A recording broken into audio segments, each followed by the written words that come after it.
आउज़ुबिल्लाहिमिनश्शैतानिर्रजीम बिस्मिल्लाहिर्रहमानिर्रहीम। नाज़रीन किराम, मैं हूँ आपका मेज़बान सैयद अली अबरार और आप देख रहे हैं रमज़ान मुबारक की ख़ुसूसी नशरियात अफ्तार नशरियात रमज़ान अल करीम। आज 8वां रोज़ा अफ्तार करेंगे हम लोग और रमज़ान गुज़र रहे हैं, पता ही नहीं चल रहा। ऐसे लग रहा है कि जैसे रमज़ान कल थे, लेकिन आज 8वां रोज़ा हो चुका है और दिन भाग रहे हैं। और कराची में गर्मी आहिस्ता आहिस्ता अपने मकाम मकसूद पर पहुंच रही है, क्योंकि कराची में सर्दी तो बहुत कम होती है और रमज़ान जो है कराची वालों के लिए बड़ी मुश्किल दे होते हैं। एक तो गर्मी, ऊपर से कराची के जो रोडों का हाल है, ऊपर से महंगाई, और घर तक कैसे पहुँचें। अगर आपकी छुट्टी दोपहर 2 बजे भी होती है तो यकीनन सी बात है कि आप अफ्तार तक ही घर पहुँच पाएंगे। जो कराची के इस वक्त हालात हैं, बिजली पानी गैस ना होने के बराबर है। लेकिन आज का जो हमारा टॉपिक है वो बड़ा अहम टॉपिक है, बड़ा लाजवाब टॉपिक है, और वो टॉपिक है वादा खिलाफ़ी। हम मजाकन भी वादा करते हैं, किसी को टालने के लिए भी वादा करते हैं, और सीरियस होकर भी वादा करते हैं, मोहब्बत में भी वादा करते हैं, बेवफाई में भी वादा करते हैं। वादा एक ऐसी चीज़ है कि जिसे हर चीज़ में हम इस्तेमाल कर सकते हैं। किसी को भी दरगुजर करने के लिए भी हम वादा कर लेते हैं, किसी को ज़्यादा अजियत ना पहुँचे और पहुँचानी भी है, इसका भी हम वादा कर लेते हैं। किसी से उधार ले लिया, उसे देना कब है, देना तो नहीं है, लेकिन फिर भी वादा कर लेते हैं। तो आज का जो टॉपिक है वो वादा खिलाफ़ी है। हमारे साथ मजहबी शख्सियात होती हैं और तमामी मकातब फ़िक्र के उलमा कराम होते हैं। बैनुल अक़वामी शोहरत याफ्ता सना खान हमारे साथ मौजूद होते हैं। सबसे पहले मैं चलता हूँ हमारे पैनल का हिस्सा। आपका ताल्लुक़ जाफरिया ऑर्गेनाइजेशन से है, अल्लामा अशरफ अली मुंतज़री साहब से। अस्सलाम वालेकुम अल्लामा साहब। अल्लामा साहब कैसे मिजाज हैं आपके? बहुत शुक्रिया, आपने कीमती वक्त दिया। इनके साथ ही नाज़रीन किराम, गद्दी नशीं पीर-ओ-ज़ाम तो आपने भी सुना होगा, लेकिन मैं अब जिस शख्सियत का आपसे तारुफ़ करवाने लगा हूँ, आपका ताल्लुक़ खानगाह हाशमिया से है और अरसा दराज से लोगों की खिदमत कर रहे हैं। अपनी मदद आपके तहत लोगों की मदद भी करते हैं, और कोई ऐसा मरीज़ इनके पास अगर आ जाए तो उसका इलाज भी करते हैं फ़ी सबीलिल्लाह। अल्लाह के किताब से, कुरान मजीद से आपके पास वो तमाम बीमारियों के हल हैं जो आप चाहते हैं। मेरी मुराद है पीरो मुर्शिद हज़रत साजिद अल हाशमी साहब से। अस्सलाम वालेकुम साजिद साहब। वालेकुम सलाम। फिर साहब कैसे मिजाज हैं? बहुत अल्हम्दुलिल्लाह, अल्लाह का शुक्र है, अल्हम्दुलिल्लाह अल्हम्दुलिल्लाह। अल्लामा साहब, टॉपिक आपने इंट्रो में सुन ही लिया, वादा खिलाफ़ी। आपने मुझे कहा कि अबरार भी कल आप आइएगा, मेरे यहाँ रोज़ा अफ्तार है। अब मुझे आपके यहाँ नहीं आना, लेकिन जो कि आपने मुझे इतने प्यार से कहा, तो मैंने आपका दिल रखने के लिए, अल्लामा साहब बिल्कुल कैसे हो सकता है कि मैं ना आऊँ। मेरा वादा है कि मैं आपके यहाँ आऊँगा, लेकिन मुझे कल कहीं और जाना है, ये भी वादा हो गया। तो वादों की भी किस्में हैं, लेकिन गुनाह सेम है। बिस्मिल्लाहिर्रहमानिर्रहीम। देखिए, जब भी कभी किसी से ये कहा जाए कि मैं दोबारा मिलूँगा, तो इंशाअल्लाह का लफ्ज़ ज़रूर इस्तेमाल किया जाए। उसमें ये कि खुदा ने चाहा तो मैं ज़रूर आपसे मिलूँगा, लेकिन हमारे यहाँ तो उर्फ़ आम में पाकिस्तानी जो इंशाअल्लाह होता है, तो गोया वो तो खैर आप समझ ही लें कि वो किस लिए बोला जाता है। लेकिन ये है कि जिस वक़्त भी ऐसा वादा ना करे, और ये जो है ना, इसमें आदमी मसूल है कि जैसे कहते हैं बच्चे जो है तुम्हें अपना राज़िक़ समझते हैं, राज़िक़ तो खुदा है। बच्चों से भी कहते हैं झूठा वादा नहीं करो। जैसे बच्चों से आप कहते हैं ना, मैं फ़लाँ चीज़ लेके आऊँगा या फ़लाँ खिलौना लाऊँगा, लेकिन आप लाए नहीं, तो वो बच्चा भी आपसे जो क्या होगा, बदज़न हो जाएगा। एक छोटा बच्चा है ना, उसको तो नहीं पता, बच्चा हर उस चीज़ की तरफ लपकता है जो उसको अच्छी लगती है। माँ बाप कहते हैं ना, दिला देंगे, कह रहे बच्चे को भी बहलाने के लिए आप झूठ ना बोलें। तो ये तो खैर इतना बड़ा कि किसी को ये धोखा देना, किसी की वादा खिलाफ़ी करना, ये तो बहुत ही हमारे माशरे में तो खैर ये आम सी बात है। लेकिन अगर माशरे की बात करें तो हमारे माशरे में ये भी कहा जाता है कोई बात नहीं, गुनाह थोड़ी है, हमने तो ऐसे टालने के लिए उससे एक झूठ का सहारा लिया है। सबसे बड़ा गुनाह ही वो है जिस गुनाह को गुनाह ना समझा जाए। वाह, गुनाह छोटा बड़ा नहीं, असल में क्या है, जिस गुनाह को छोटा समझे वही बड़ा गुनाह बन क्या जाता बात है। है। मसलन तमाम बुराइयां जो है एक ख़जाने के अंदर जमा है, एक मसलन कमरे के अंदर बंद है, उसकी चाबी का नाम झूठ है। जैसे समझाया जाता है कि भाई झूठ है, झूठ से जो है ना आदमी फिर रफ्ता रफ्ता जो है बीमार। उलमा ने एक इस्तिलाह पेश की, जिस तरह मकरूह कहा था, मकरूह और मुस्तहब में क्या फ़र्क है। जैसे एक बड़ा कमरा है जिसके अंदर जो है ना आपने भेड़ बकरियां भर दी और उसी के अंदर आपने 8-10 ऊँट भी जो है डाल दिए। अब जाहिर है जब ऊँट थक के कभी बैठेगा तो उसके नीचे यकीनन जो है क्या होंगी, बकरियां दब जाएंगी, मर जाएंगी। तो हमारी नेकियां भी ऐसी हैं, जब इंसान कसरत से मकरूह करता है तो फेल हराम में मुर्तकिब होने का डर मौजूद है। तो कहते हैं मकरूह से भी आदमी जो है इज्तनाब करे। एक मुहावरा है जी। अगर आप कोई नेकी करते हैं तो अमूमन जब आपको उस नेकी का सिला नहीं मिलता तो फिर आप ये कहते हो नेकी कर दरिया में डाल। सही। ये मुहावरा इसलिए यकीनन कहा जाता होगा कि देखिए एक चीज़ है, ये तो फितरत है कि जब आप किसी से अच्छाई करें ज़रूरी नहीं है उसका बदला बुराई से मिले। हज़रत अली अलैहिस्सलाम का फरमान है कि जिस दरख्त पे मीठा फल होता है उस पर कंकर और पत्थर ज़्यादा पड़ते हैं। आप जो चिराग की मानंद बन जाओ कि जो अंधेरे में ही रोशनी का काम देता है, ठीक है। तो जो नेकी करने वाला, अच्छाई करने वाला, उसकी नीयत तो होती है अच्छाई करने के लिए जी। सामने वाला खाइन है तो क्या करें। तो अब उसकी खयानत की वजह से आप अपनी नेकी ना छोड़ें, आपकी नेकी खुदा की बारगाह में कबूल होगी।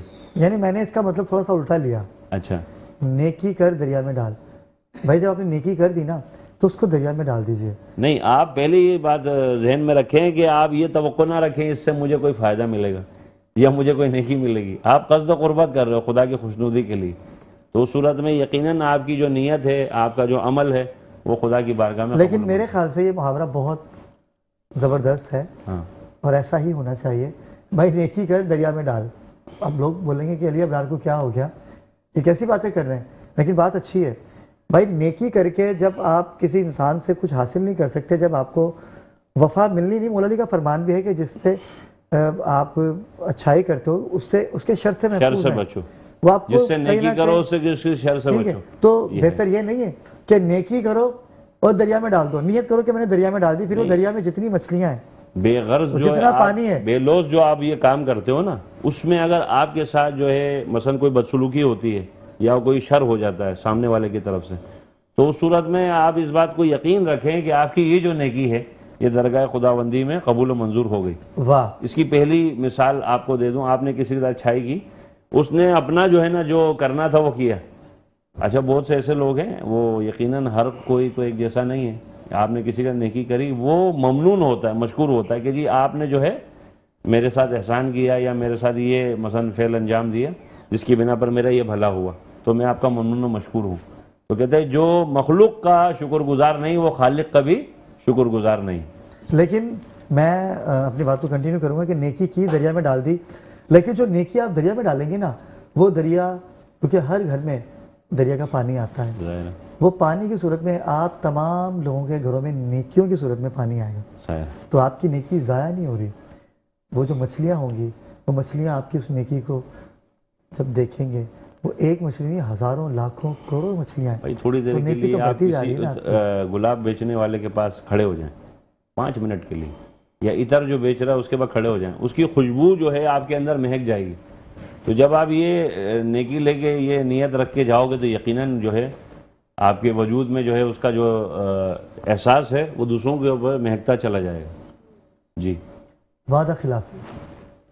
पीर साहब हमारे साथ मौजूद हैं, और पीर साहब आपके यहाँ तो लाखों हज़ारों मुरीदैन आते होंगे, ठीक है, लेकिन मैं चाहता हूँ कि एक नाथ खान हमारे साथ मौजूद हैं और उस्मा नुमान हमारे साथ मौजूद है।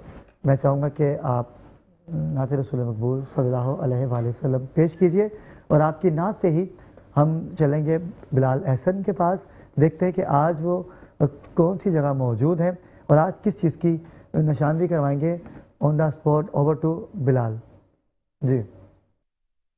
सल्लल्लाहु अलैहि वसल्लम। जबीने इज़्न के सजदे लुटा कर उनके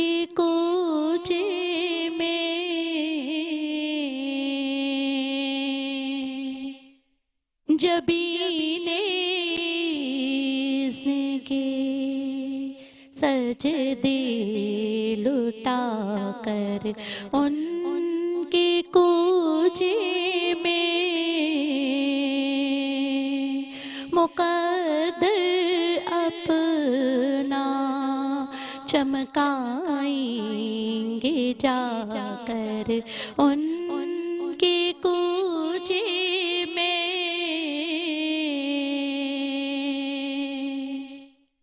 किसी सूरत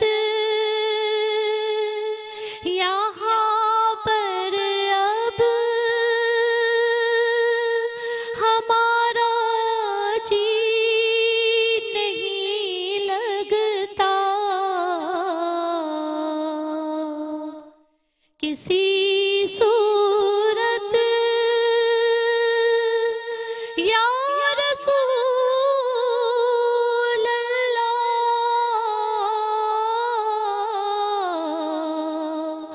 किसी सूरत यहाँ पर अब हमारा जी नहीं लगता।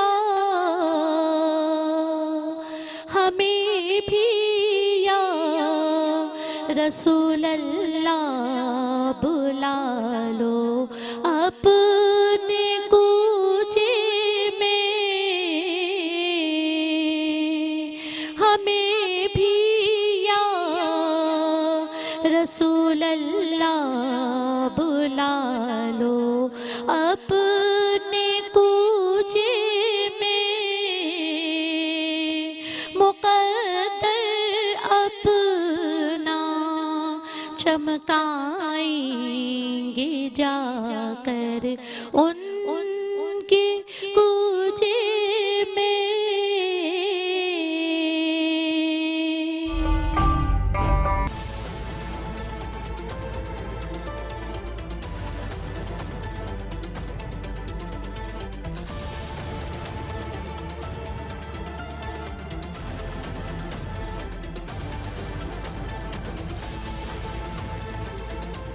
इस वक्त मैं metro one on the spot की टीम के हमरा डिस्ट्रिक्ट वेस्ट केमाड़ी का इलाका है। ये साइट पार्क कॉलोनी, इसी साइट मिस्टर हीरा के साथ मैं मौजूद हूँ यहाँ पे, और हम चल के देखेंगे कि पार्क कॉलोनी में माह रमज़ान मुबारक में क्या सूरत हाल है।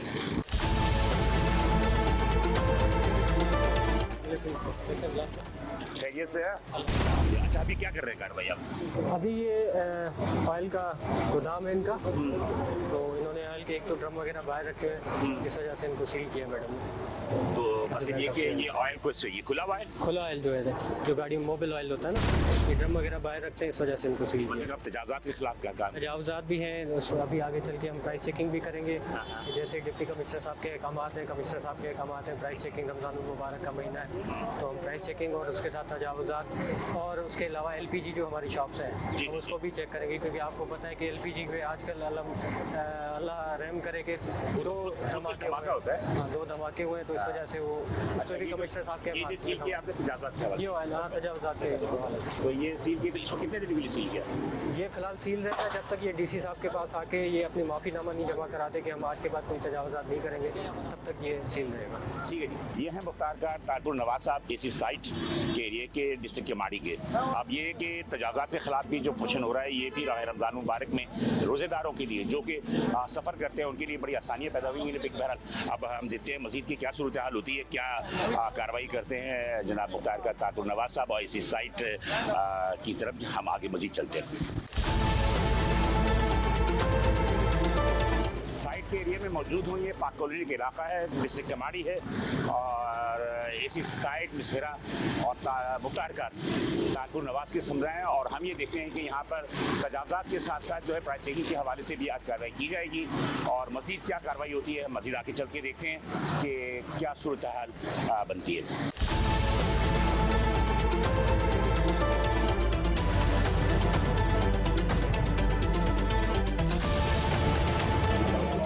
अंदर करवा के गई हूँ अभी अपने ड्राइवर के साथ, और क्योंकि ये एलपीजी शॉप्स हैं, हम पिछले 2 साल से इनको कंप्लाइंस पूरी करने की इंस्ट्रक्शंस हैं और इनके कुछ एलपीजी शॉप्स हैं कि जिनके सिविल डिफेंस के सर्टिफिकेट्स हमने वक्तन फ़वक्तन कंप्लाइंस करवा के पूरे किए हैं। 1-2 शॉप्स ऐसी हैं जिन्होंने अभी तक सर्टिफिकेट्स पूरे नहीं किए। ठीक है, इसमें एक मिनट मुझे ये बता दीजिए कि ये एलपीजी की शॉप्स हैं या सीएनजी की शॉप्स हैं जो भी रिफिल करते हैं खान, रिफिल वाले सबसे खतरनाक होते हैं। क्या इनका कोई लाइसेंस होता है, कोई इजाजतनामा होता है, एनओसी होती है? नहीं, इनका इजाज़तनामा इनको नहीं मिलता। ठीक है, अक्रॉस कराची इनके पास इजाज़तनामा नहीं होता। अभी सामने मेरी प्रेजेंस में मेरे पास वीडियो मौजूद है, गाड़ी में ये रिफ़िल कर रहे थे, मैंने वो मशीन बंद करवाई है, वो शटर नीचे करवाया है and I was waiting for my team कि वो आती है तो सीरियस सब मैं अभी अंदर करवा के गई हूँ। अच्छा, और तीसरा जो इनका क्राइम है वो इनकी इंक्रोचमेंट है। यहाँ तक मेन रोड पर इन लोगों ने एलपीजी, आपने देखा होगा अभी कहीं भी मौजूद नहीं है, मैं आधा घंटा पहले सब अंदर करवा के गई हूँ। तो इनके 4-5 इकट्ठे क्राइम्स हैं जिनको अभी इंतज़ामिया की तरफ से पूरे कराची में इंस्ट्रक्शंस हैं, इन सबको आप सील करें।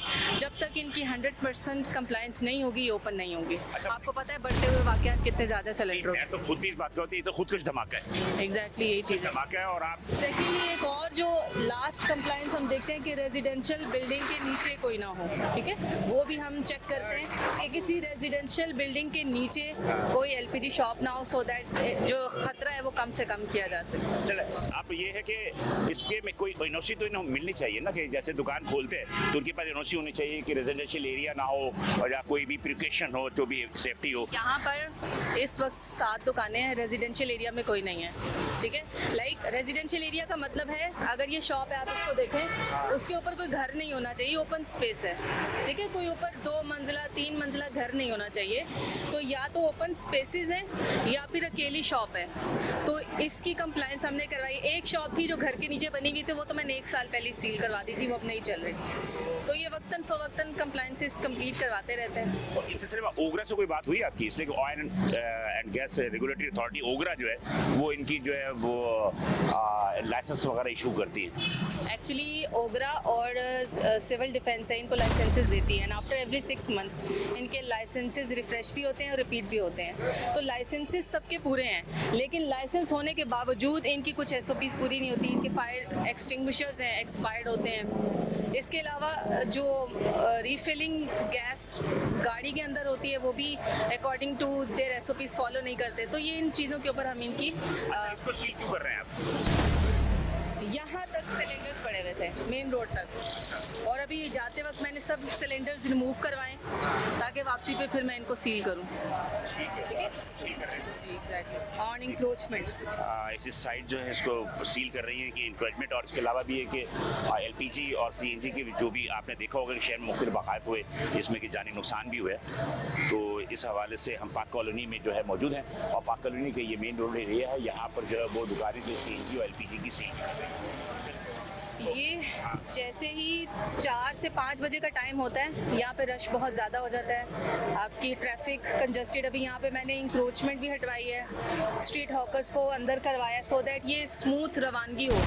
और फिर एक्सीडेंट का ख़तरा होता है, अगर खुदा न खास्ता किसी भी सिलेंडर के साथ कोई गाड़ी एक्सीडेंट हो जाए तो बहुत बड़ा हादसा हो सकता है। एक चलते चलते भी मेरा ख्याल है कि हम ये देख रहे हैं कि सील भी हो रही है दुकान भी सील हो रही है। और मुझे एक बात बताइए कि ये सब सारी चीज़ें होती हैं, लेकिन आप लोगों ने कभी इसके तरफ तवज्जो दी कि स्कूल वैन्स जो होती हैं उस स्कूल वैन में जो है वो एलपीजी या लगा होता है जो कि एक बच्चे बैठे हुए होते हैं, अक्सर धमाके होते हैं, तो उसकी तरफ भी तवज्जो दी है आप लोगों ने? जी बिल्कुल, स्कूल वैन्स को भी हम वक्तन फ़वक्तन हमें हुकूमत की तरफ से सर्कुलर्स भी इशू होते हैं और हम थाने को भी लिखते हैं और हम तकरीबन महीने में 1-8 बार हम उसके ऊपर भी एक्शन लेते हैं। यहाँ पर खैर इतना ज़्यादा स्कूल वैन का कल्चर नहीं है क्योंकि ये थोड़ा सा बैकवर्ड एरिया है, तो नॉर्मली पेरेंट्स खुद ही बाइक पे या पैदल बच्चों को ड्रॉप करते हैं। तो स्कूल वैन्स यहाँ पर इक्का दुक्का ही आपको कभी कभी मिलेगी। तो वो हमने 2 दफ़ा एक्शन लिया था और उनको हमने सीज़ किया था और उसके बाद हमें एज सच कोई इशू नहीं मिला। आपने देखी कि इसी साइट में सहरा ने जो भी बात की वो यकीनी तौर पे एक कंसर्न बात है कि एलपीजी का जो भी शॉप्स होते हैं, ख़ासतौर पर रिफिल का जो मसला होता है ये बड़े ख़तरनाक होता है। हमने मुख्तलिफ वाक़यात देखे हैं मुख्तलिफ डिस्ट्रिक्ट में कि धमाका हुआ और कैजुअल्टी हुई।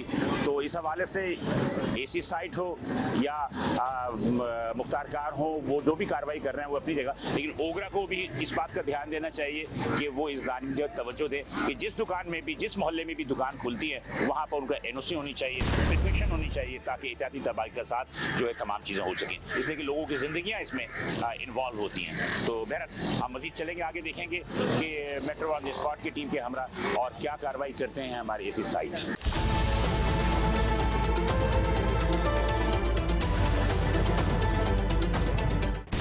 वैसे बहरहाल आपकी तरफ आपको जो हिदायत है उस SOP पे कितना अमल हो चुका है अब तक साइट के एरिया में?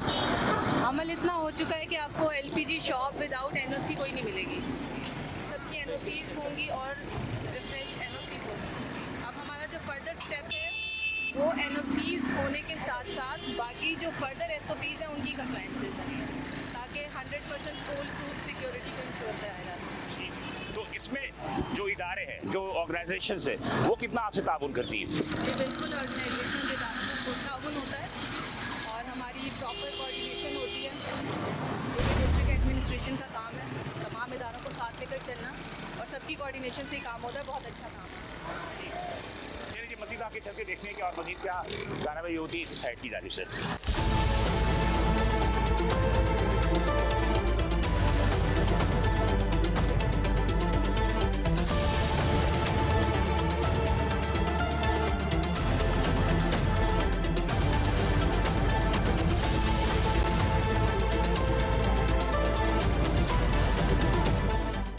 ये क्या अभी खुले हुए थे, आपको देख के भाग गए? मैं वहाँ से आई हूँ, हाँ। घर से आई हूँ, स्टाफ मेरा ऑफिस से आया तो मैंने ये सोचा कि जितनी देर में ये आएंगे मैं इनको बंद करवा देती हूँ। अच्छा, खुले हुए थे ये? खुले हुए थे। सिलेंडर्स को अंदर करवाने में भी आधा घंटा लगता है, तो पहले मैंने इन सबको बंद करवाया, अब सील कर रहे हैं। पूरा दिन हमारा यहाँ लग जाता। ठीक है, ओके। तमाम जो पाक कॉलोनी के इलाका डिस्ट्रिक्ट साइड कमाड़ी है, ये ऐसी साइड कर रही है। बात ये है कि जो भी LPG के हवाले से जो भी कार्रवाई कर रही है, ये शहरियों को बहुत अरसे से एक मुतालबा भी था और मेरा अपना ज़ाती राय ये है कि ये वो खुदकश धमाका होता है जिससे कि पता नहीं होता है किस वक्त जो है वो धमाका हो और दुकानें तबाह हों या उसके इर्द गिर्द की जो आबादी होती है वो भी मुतासर होती है। लेकिन ऐसी साइड जो है इस हवाले से पाक कॉलोनी में ख़ास तौर पर जो LPG की दुकानें हैं जो रिफ़िल करती हैं उनके खिलाफ कार्रवाई हो रही है और उन्हें सील भी किया जा रहा है।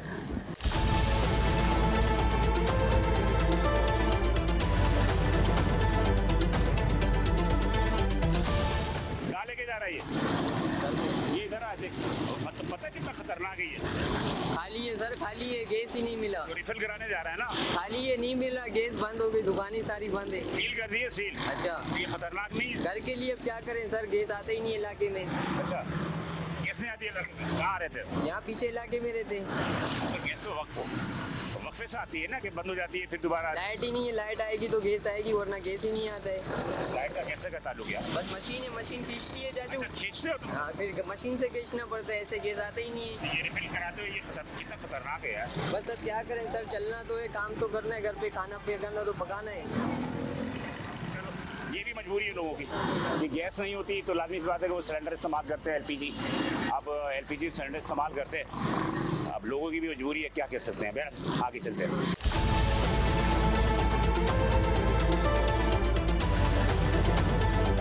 तब्दील की जा रही है कि जो LPG की रिफिल का जो सिस्टम है उस सिस्टम को जो है सेफ तरीके से बनाया जाए, उसके लिए यकीनी तौर पे जो भी साइट पे की असिस्टेंट कमिश्नर या मुख्तार जो भी उनको SOP देंगे उसके तहत करना है। अभी ये 7 वहाँ फरार हो चुके हैं, दुकानें बंद हो चुकी थी। हमने मज़ीद दिखाया कि जनाब की मज़ीद दुकानें जो है सील की गई हैं और ये एक और दुकान जो है सील की जा रही है और सील करने के बाद जो है इन्हें बुलाया जाएगा और उनके बाद जो है वही SOP होगी, वो तय की जाएगी। लेकिन बहरहाल अभी ये सील कर रहे हैं पाक कॉलोनी के इलाके में और जितने भी LPG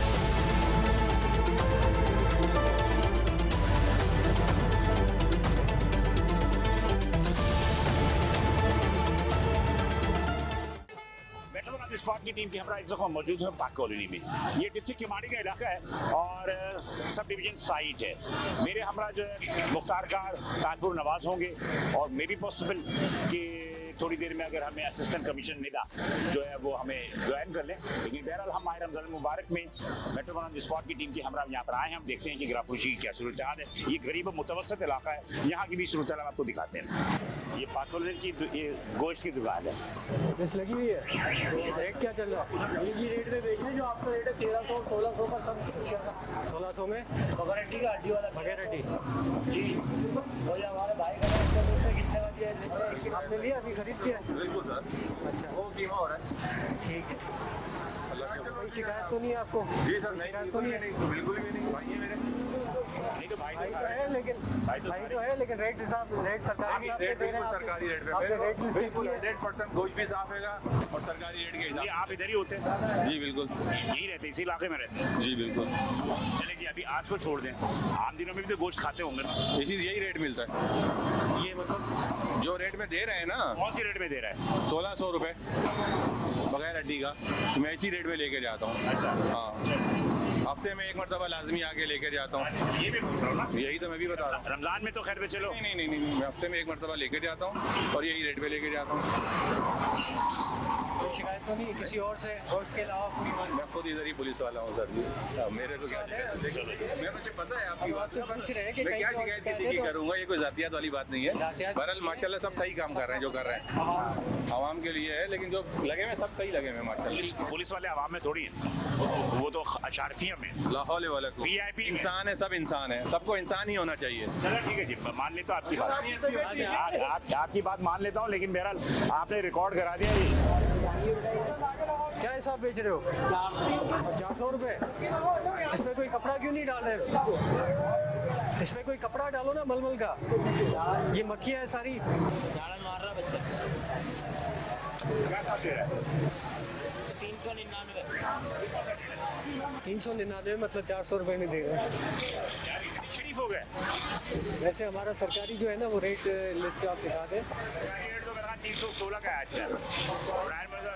500 रुपये गोश्त ना। हाँ, तो ये गोश्त के साथ दे रहे हो? गोश्त ही बेच रहे हैं। 400 रुपये में? हाँ 399 मतलब सेल लगाई हुई।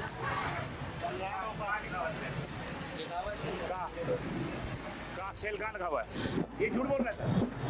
नहीं रेट लिस्ट इनका ऊपर लगा हुआ है। असल लेस लिस्ट तो दुनिया में सारी लगाती है, लेस में बेचते कहाँ है ये जो लगाया हुआ है ना इन्होंने, आवाम इस पे देख रही है, इस पे लगा हुआ है गोश्त। आगे आगे चीजें देते हो गोश्त में? मुर्गी का गोश्त है, नान सीना मिक्स नहीं, पकड़ के लेके बोला गर्दन वगैरह शामिल होगा।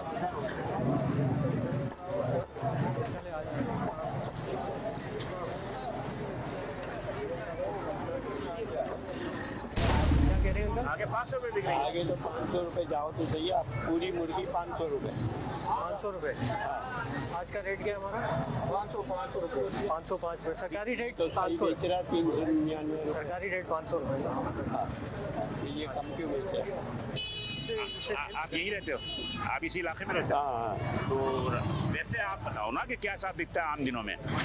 भाई, इसका तो रेट हर 2 दिन बाद चेंज ही होता है। गोश्त का जाके पूछो, गोश्त 1700 रुपये किलो। रोज के हिसाब से सरकारी रेट आता है। ये रेट लिस्ट इनकी लगी हुई है। आप जब भी किसी से खरीदारी करें, चाहे मुर्गी हो, कोई सब्जी हो, फ्रूट हो, उससे बोले सरकारी रेट लिस्ट दिखाएं मुझे। अच्छा। आप सरकारी रेट लिस्ट लें, उससे उस रेट पे वो चीज़ लें जो भी ले रहे हैं। मुर्गी ले रहे हैं, गोश्त ले रहे हैं, फ्रूट या सब्जी या अपने पकौड़े समोसे, ये भी है, इसकी रेट लिस्ट भी आई हुई है। समोसे का भी रेट जी बिल्कुल, सबकी आई हुई है। ये सब चला है। 399 रुपये सही बेच रहा है। हाँ ये अभी सही ये करके बेच रहा है, 500 से कम नहीं बेच रहा। अभी हम चले जाएंगे, अभी पुलिस चली जाएगी, 500 बेचेगा ये सिर्फ डर के बेच रहा है। ये सिर्फ डर के बेच रहा है। ये आपका डर है, अल्लाह का मेरा डर हो जाए तो क्या बात। मैं अब यही कहता हूँ अल्लाह कि का मजिस्ट्रेट खौफ का होता है। या मीडिया का अगर डर खत्म हो जाए तो ये दुनिया जन्नत बन जाएगी। अल्लाह से नहीं डरते। मेरा अब लोगों को फैसिलिटेट अगर हो रहा है तो सही है, हम इस पर भी खुश हैं। बिस्मिल्लाह मार्केट है, ये साइड के एरिया है, पाक कॉलोनी है। तारपुर नवाज मेरे हमरा हैं और metro one on the spot की टीम के साथ हम यहाँ पर ये प्रोग्राम कर रहे हैं। क्या हिसाब दे रहे हो केले का? ये वाला दिखाओ। इसका क्या बताया रेट? 100। और वो भी 150। क्या साथ बिकता है यहाँ पे? 150, 150, 100। ये सही बोल रहा है। हाँ, ये सही। और ये क्या था दे रहा भाई? ये 150, 150। भाई ले ले, ये 150 रुपए कोई दे रहा है तो पूरी कराची में ऐसा केला नहीं मिलेगा 150 रुपए में। 300 से 150 हो गया। 300 का?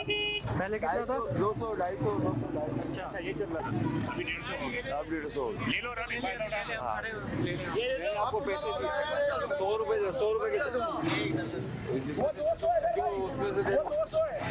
उसमें से दे बेटा, उसमें से 100 का ले रहा तो 12 की जगह 8 दे दो उसमें से। 8 दो। ये ड्रामेबाजी हमसे नहीं करो यहाँ पे कि वो मांग रहा है तुम यहाँ से उठा रहे हो। हाँ वो वही देख रहे हैं कि यहाँ पर लोग खड़े हैं और मुख्तार का जो ताकुर नवाज साहब इस साइड उन्होंने यहाँ पर ऑक्शन लगाया हुआ है और ऑक्शन के साथ जो ये तमाम चीजें बिक रही हैं। 200 मुसलमान हो गया? बिल्कुल अल्हम्दुलिल्लाह, अल्लाह पाक का शुक्र है। हम अल्लाह वाले, हम तो है ही अल्लाह वाले भाई। हम आप बेटी बच्चों अल्लाह वाला माल है। आवाज लगाओ 200। अल्लाह वाला क्या माल है 200। की बात ये है कि अभी तक जो पब्लिक जो है वो बहरहाल फैसिलिटेट होती है, आप लोगों की मौजूदगी में पब्लिक फैसिलिटेट होती है। हाँ, हमें भी यही हुक्म है कमिश्नर साहब की तरफ से कि डेली कम से कम भी जो है ना 1 से 2 घंटा एक मार्केट में एक अफसर और स्पेशली अवतार से 1 घंटा 2 घंटा पहले का जो टाइम है, जैसे अभी टाइम हो रहा है 4:15, अब लोग अवतार के लिए खरीदारी करने निकले हैं, तो इस टाइम हमारी मौजूदगी का आवाम को फ़ायदा होगा। अच्छा, पब्लिक के लिए एक और मैसेज है कि हमारा यहाँ पे कैंप भी लगा हुआ है ना, तो वहाँ पे बैनर भी लगे हुए हैं, उस पर नंबर भी लगे हुए हैं। अगर किसी को कोई शिकायत हो तो वो 24 घंटे नंबर ऑन होते हैं, उस नंबर पे कॉल करके शिकायत दर्ज करवा। बहुत अच्छी बात है। ये तो अभी तो सारे पक्के मुसलमान बन गए होंगे। ये कंप्लेंट सेल बना हुआ है हमारा। अच्छा, मौजूद है, हमारे स्टाफ यहाँ पे मौजूद होता है। अभी सेक्शन ऑफिसर जो है उनकी कोई ड्यूटी लगाई हुई है डिप्टी कमिश्नर साहब ने। ये कैंप पे ये हमारे नंबर लिखे हुए हैं। ऊपर दिखाओ जरा। ये नंबर भी है ऊपर लगे हुए हैं। ये सब डिवीजन साइट का जो है मार्केट में जो उन्होंने अपने कंप्लेंट सेंटर भी अंदर ही कैंप लगाया है। हमारा स्टाफ यहाँ पे 24 घंटे मौजूद होता है। कंप्लेन नंबर भी यहाँ पे मौजूद है। किसी को भी, किसी पब्लिक को कोई भी कंप्लेन हो प्राइस के हवाले से, वो डिप्टी कमिश्नर साहब के नंबर से वहाँ पे डायरेक्ट। कौन यहाँ बैठता कौन है, यहाँ मौजूद कौन होता है? हमारे स्टाफ भी होते हैं और सेक्शन ऑफिसर है हमारे अब्दुल करीम खासकेली साहब, इनकी भी ड्यूटी है, ये भी यहीं पे मौजूद होते हैं। टाइमिंग क्या है आपकी? टाइमिंग हम तकरीबन 11:30 12 बजे आ जाते हैं। आप कब से बोलते हैं? शाम तक। कितने आया, कोई कंप्लेंट वगैरह आता है नहीं आता है, या सब ऐसे लिख? नहीं, अभी तक नहीं आया है कोई। अभी 2 दिन हो गए, अभी तक नहीं कोई आया है। अच्छा, तो बिल्कुल कोई भी नहीं आया कि जब चीज़ें महंगी बिक रही हैं क्या है? अभी तक कोई नहीं आया। लोगों में है बताया हुआ है कि लोगों को कि हाँ यहाँ लगा हुआ है। इसीलिए सामने ये इतना बैनर भी लगाए हुए हमने, पब्लिक को अवेयरनेस भी दी हुई है। यहाँ पे पहले रमज़ान से ये कैंप यहाँ पे काम कर रहा है। क्या अंडा हिसाब चल रहा है? 200 रुपये डजन यही चल रहा है या सिर्फ हमें देख के ये हो रहा है? नहीं, यही चल रहा है। नहीं, सरकारी रेट पे ही चल रहा है। बिल्कुल, मैं पूछूंगा हमसे, आपने लिया अभी? ये काम यही होते हैं। ये सिर्फ मुंडी दिखाते हैं चेहरे पे, कैमरे में मुंडी आ जाए बस। ये आवाम भी जो है ना वो बड़ी मतलब की अजीब सी है। कितने में दिया है आपको? ऑपरेट करना चाहिए। 120 में। अच्छा, ये कौन सा है ये? ये दर्जा स्वयं लग रहा है मुझे जी। हाँ, दर्जा स्वयं तो सही है। 120 सही है मेरे ख्याल के। आई थिंक सो के हमारा दर्जा दोम भी 200 रुपये है, गवर्नमेंट रेट 207 रुपये। आलू कितना है? नया आलू है। हाँ, 100 का 4 किलो। 100 का 4 किलो। चाचा कि ये सस्ता बेच रहा हूँ, सस्ता क्यों बेच रहा हूँ? यूँ बेच रहे हैं कि सस्ता मिल रहा है। ओके, बड़ी जबरदस्त बात कही है भाई। बात ये है कि चाचा ने कहा कि ये सस्ता बेच रहे हैं इसलिए कि पीछे से सस्ता आ रहा है। आप ये सस्ता इसलिए बेचे, पीछे सस्ता आ रहा है। हाँ, बिल्कुल बिल्कुल तो ये होता है डिमांड और सप्लाई। डिमांड चला तो रसद बिल्कुल। यहाँ पे मैं एक बात ऐड करना चाहूँगा कि सब्जी इन्होंने फ्रूट की बात की, तो कमिश्नर साहब के एक मजिस्ट्रेट डेली रात को सब्जी मंडी में वो मैं खुद भी मंडी में होता हूँ, मैं खुद भी मंडी जाता हूँ। किस तरह का रेट वहाँ तय होता है वो मुझे बताया, छोड़ दे, कैमरे में मैं बोलना नहीं चाह रहा। बात ये है कि वहाँ पर सबसे बड़ा माफिया फ्रूट फ्रूट वाले हैं, सब्जी वाले नहीं है। सब्जी वाले फ्री शहरी में जितने बड़े रोजा रख के इतनी लंबी लंबी दाढ़ी रोजा रख के झूठ बोलते हैं। कमिश्नर साहब ने डेली वहाँ पे भी कचरे वाली प्याज पकड़ा देते हैं, रोजा रख के झूठ बोलते हैं। बात है। और ये लोग जो खरीदते हैं ना, ये फंस जाते हैं। नहीं फंसते नहीं, ये लोग खरीदते हैं माशाखोर से। ये आटे खोलते नहीं, आरती भी पहना देते हैं। हाँ जी जनाब। और आरती के सामने जो नीलामी होती है उसमें तकरीबन उनके अपने बंदे माशाखोर खड़े हुए होते हैं। चने की दाल क्या साहब है? चने की दाल सर 200 रुपये। इतना सस्ता 230 रुपये तो सरकार का सरकारी रेट से भी कम। 190 रुपये मार्केट है। सरकारी रेट से भी कम दे रहे हो आप। सरकार का रेट 230 रुपये। सर आप 200 में जितनी चाहिए हमारे। तो चने की दाल भी दर्जे 2 में होगी। दर्जे तो नहीं, वो तो नहीं होगी, दर्जा वाल तो नहीं होगी भाई। आप सरकार, आप ये बताया सरकार की रेट से भी कम बेच रहे हैं, तो क्या वजह है? बहुत पुराना स्टोर है ना ये, अच्छा रिलायबल है। मतलब ये ऐसे लोग कभी थोड़ी आते हैं। पैसे बहुत कमा लिए हैं, उनको कमाने का शौक कमाने की है बस। अब इन्होंने अपना घाट छोड़ दर्जा 2 में तो सही दे रहे हैं ना आपको। 200 रुपये उठाते ले ले, 10 किलो लेना दे देंगे। हमें नहीं चाहिए, आप जैसे लोगों को चाहिए जब के लिए हम आए हैं, आवाम को हमें नहीं चाहिए। अभी तो हमारे आने से तो काफ़ी फ़र्क पड़ा है। बाकी हमने 2 चालान किए आपके सामने, जो रेट ज़्यादा दे रहे थे जिन चीज़ों पे, वो हमने चालान किए।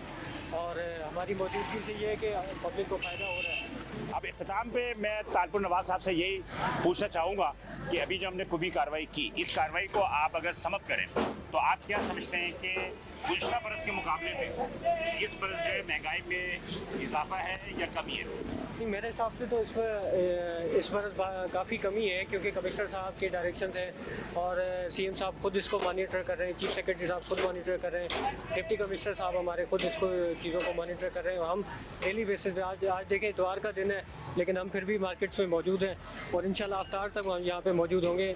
और अगर ज़रूरत पड़ी तो अफ्तार के बाद भी मौजूद होंगे। हमें भी करें ना, भी आपके साथ इतवार के दिन मौजूद। आप भी बिल्कुल, मीडिया भी हमारे साथ है। छुट्टी वाले दिन भी आप लोग काम कर रहे हैं। आप यहाँ पे आए और आपने पब्लिक की चीज़ों को हाईलाइट किया। आपके सामने हमने 2 चालान भी किए जहाँ पे हमें वायलेशन नज़र आई। तो मेरे हिसाब से अल्हम्दुलिल्लाह इस साल काफ़ी कम बेहतरी है। हमारा सर्वे ये था कि मार्केट की सूरत हाल क्या है, और मार्केट की सूरत हाल मुझे कुछ स्टेबल नज़र आई। चाहे ये गरीब और मुतवसत तबके की मार्केट है और साइड के एरिया में है, सब डिवीज़न और डिस्ट्रिक्ट के माड़ी है। बात यह है कि आवाम किस तरह मुतमईन होगी। आवाम इस तरह मुतमईन होती है जैसे एक स्कीम निकलती है कि एक चीज़ ले एक चीज़ फ्री। जब वो इस किस्म की स्कीम निकलती है तो कहते हैं कि बड़े खुश होते हैं, लेकिन बात ये होती है कि हर चीज़ जो है वो एक फ्री नहीं मिलती, आपको कुछ कॉस्ट पे करना पड़ता है। ये मौजूदा जो बरस है, गुज़श्ता बरस के मुकाबले में जब केले 250, 300, 400 रुपये दर्जन बिक रहे थे, आज अच्छा केला जो है आपको 150 से 200 रुपये दर्जन में मिल रहा है। इसकी कुछ भी वजूहत हो सकती हैं। बात यह है कि फ्रूट्स में आपको नारंगियाँ हैं, चीकू है, बेर है, स्ट्रॉबेरी है, ये मार्केट है। वैरायटी कम है फूल की, लेकिन महंगाई में इतना ज़्यादा इजाफा नहीं है। और ग्रोसरी आइटम की बात करते हैं तो ग्रोसरी आइटम में भी जो है जो सरकार के रेट है वो सरकार के रेट पे ही थोड़ा सा फ्लक्चुएशन है, क्योंकि डिमांड और सप्लाई का मसला होता है। बाकी हम मज़ीद मार्केटों में भी आपको सर्वे कराते रहेंगे इंशाअल्लाह ताला। बिलाल हसन को इजाज़त दीजिए। कैमरामैन टीम के साथ चैनल 5 और मेट्रो 1 टीवी पर ये मुश्तरका प्रोग्राम आप देख सकेंगे। उस वक्त के अल्लाह हाफ़िज़।